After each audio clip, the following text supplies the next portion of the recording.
there's a lot of other things to talk about. So, Moss-worn cosmetic weapons. We then have some Progenitor weapons. I mean, let's take a look at these crossbows. Those look really cool.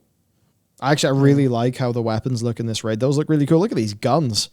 I mean, okay, it's Destiny now. Literally, it's Destiny / Halo Forerunner stuff, but whatever. Yeah. Glaives, again, looking pretty cool. This is generally something we've had, actually, of the armor, the weapons even being really pretty cool from raids. There's fist weapons, daggers, looking pretty great. I mean, look at these little celestial daggers. Think of the cool Mog sets you'll be able to make with this. $20. Then pair with a $20. Axe, again, looking cool. Mace is looking cool. Yeah, the hard light kind of approach is really nice. Yeah, I mean, I've always just kind of liked hard light looking things. So, the artists, they generally do a great job. It is unfortunate with the normal and heroic versions of the tiers from what we can tell so far. Yep. But for everything else, art-wise in this patch, I'm very liking.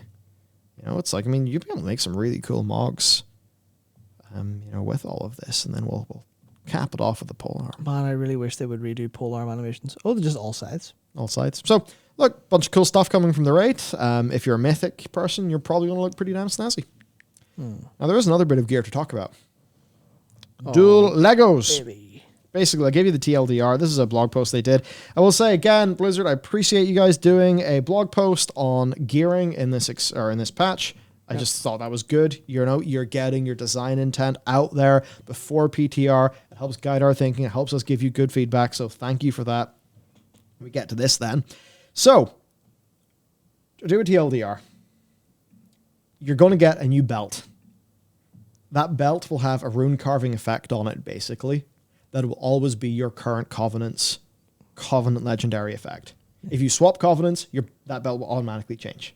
You may say, but wait, I don't want it on a belt. That's fine. You'll also unlock that as just a rune carving effect. So you can put it on any bit of gear, and it will automatically swap what it is depending on your Covenant, meaning that you'll be able to wear one regular legendary and then one Covenant legendary. Now, I know a lot of people just want 2 regular legendaries. I just have to assume that it's not feasible for them to have that balance, or else they probably would have done it. Yeah, no, that is something I was like, this is the least surprising thing. I was basically thinking that from the beginning of the expansion, like, oh, you've done the slot thing, but it clearly still hasn't worked. Whoops. Yeah. I wonder what they think of that now. It's annoying that we don't really get retrospectives on systems, because I'd love to hear like what they think about doing the slot-based system now that it ultimately hasn't panned out in the way I thought they intended to, and now they're just going fuck it belt. And here's the thing: if they did a retrospective, if they did a series of retrospectives, just going to happen. What's going to happen is, let's just say it's a retrospective. It's decently honest about the shortcomings and et cetera, et cetera. Talks a little bit about how they maybe will think about things differently in the future. Preach will probably react to it in a stream. It'll probably get clipped on the Preach Highlights channel. It'll probably get 20 or 30, probably get 200,000 views. And a lot of people will see Mike, happy man that they like, speak happy about World of Warcraft because a change has been made. Now, that said, he's certainly a man who tried his absolute hardest to provide good feedback. It was consistently ignored, obviously to the detriment of the game. So, it might take a bit to win him back, and I totally get that. I totally get that. We both know how how each other feel. We get along well. But, those just water coolers, retrospectives, whatever, would be really good. Yeah. I think, Ghostcrawler used to do them, and I think it would be just a good idea to do. But anyway, fair enough. I think it's probably as good as it could be, as much as it would be more exciting. Yeah, I mean, to be 2 of any Lego. Again, thinking about the fact that they eventually listen to feedback and let people swap Covenants freely, then this belt probably wouldn't have done that beforehand. But now it does just go, it just automatically updates whenever. So good. Less punitive. Yep, getting somewhere. Yeah, absolutely. Torghast updates then. So, new boss rush mode and 4 new layers. Again, it's kind of sad that Torghast is only really coming into its own form pretty damn late. Now, there is actually another good thing that Torghast is involved with. Shows a lesson they learned from patch 8.3, actually, and are applying from the get-go, not as a 0.3, 0.5. Right, Jailer's Gauntlet. There's new achievements being data mined relating to a new Torghast boss rush mode called the Jailer's Gauntlet. There's layers 1 through 8. And, you'll get a Lightless Tormentor pet, Dominated Hearthstone, which actually is a Hearthstone that I think takes you to another location from your main Hearthstone. I read from its tooltip. Which I saw be shared about. Gauntlet Runner title, and a mount, the Colossal Ebon Claw Morat. So, boss rush. It's pretty cool. Aye. Thumbs up. Absolutely thumbs up. I think Torghast should have had more fun things like this from the get-go, and it is sad that the potential of that system's, sort of fallen.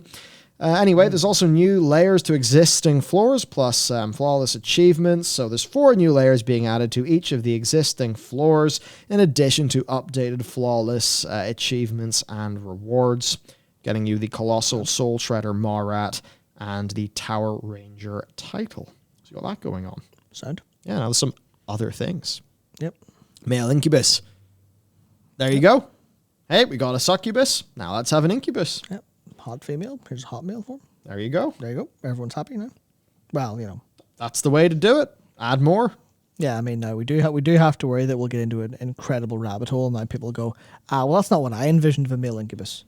Where's the version I like? And then, there's 7,000 different succubus-like incubus summons. But what we need then is patch 9.2.5 Sexy Demon Studio.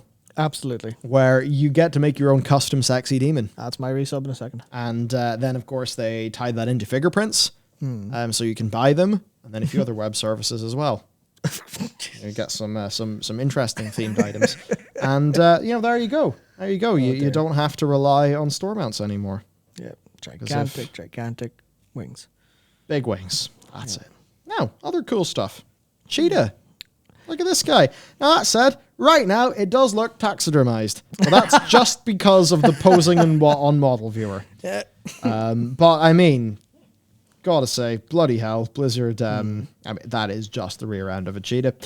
There you go. Well, at least it's not as detailed as Red Dead Redemption 2 would make it. Oh, yeah, that's it. Blizzard, the balls don't even get colder in the cold. Rockstar spending millions. Multi-dollar company. I mean, man, they make a good model, don't they? Those artists make a good model. That's really nice. Yeah. And you know what I love? Like, they're surprisingly low poly, and the textures are doing so much work. Yeah. It's incredible. Yeah. So Blizzard being incredible at making art assets obviously continues. We could have another look at Sylvanas. If you look there, top of her chest, you see basically where the soul kind of ended up going. Some people were like, have they retconned where she was stabbed? No, I think she was still stabbed where she was stabbed. It's just that's where her soul went back in, and that's where the crack comes from. Obviously, big speculations about what's going to happen with her. Yeah. Who knows? Yeah. Other things then, Season 3, Mythic Plus Keystone Master mount. This time it's red. I mean, hey, it's a bit different. It's at least more different than the Season 1 to Season 2 mount. That looks so menacing too. I think it's pretty cool. Sorry. So is that. And of course, reskin of a store mount available in-game. We've already basically talked about that, so we'll move on. Right, vicious PvP mounts. These always look great. So we've got one form of, I guess, Progenitor Wolf. Yeah.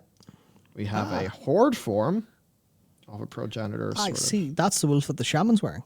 Yeah, so Horde form of that. We, of course, have toads then. So there's one toad.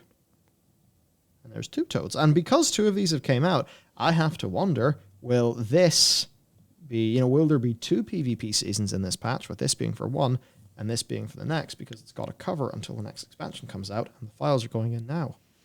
Yep. Then, equipable broker armor, and I think it was, here's some of the concept art. I mean, I think it was Mr. GM pointed out, hey, do you want to look like Doctor Strange? Oh, yeah, that's it. This concept art's beautiful. They're so good. It's fucked up. They're so good. Yeah. We actually look at the individual pieces, in isolation, they're all looking pretty cool. When you see them mogged onto a character, they look great. So this is more really, really nice looking armor they're adding into the game. NPC models then. Here's a Progenitor bot. Here's a little keeper. Here's the Constellar boss. There's Broker boss Progenitor. So is that like a Zymox kind of remade or something? Maybe that's what Zymox looks like. There's the Protobot. Here is a mount. Sort of, I think that's the flying spider. Yeah. So there's that. I mean, yeah, there's, what's this? Bot Yeah. Drifter? Maw. So there's Maw versions of Progenitor stuff, which means Jailer's been able to do a decent bit of work while he's been there. Yeah, he certainly has. I mean, maybe time works a bit different there. He's had time to plan. That Sorcerer's Maw looks class. Yeah. Yeah, I mean, hey, look, Art Team Biss. Indeed. Spider mount, cool. Wasp mount. Yeah, more robots. So yeah, just cool things going on. Now, moving on. There's new chat channels for Chromie Time. You're right. That is just a Dragoon from StarCraft. I couldn't remember what it reminded me of. Oh, yeah. Yeah, you're right. You're right. So, there you go. Chat channels for Chromie Time. Big. Game will never be the same. But, hey, good.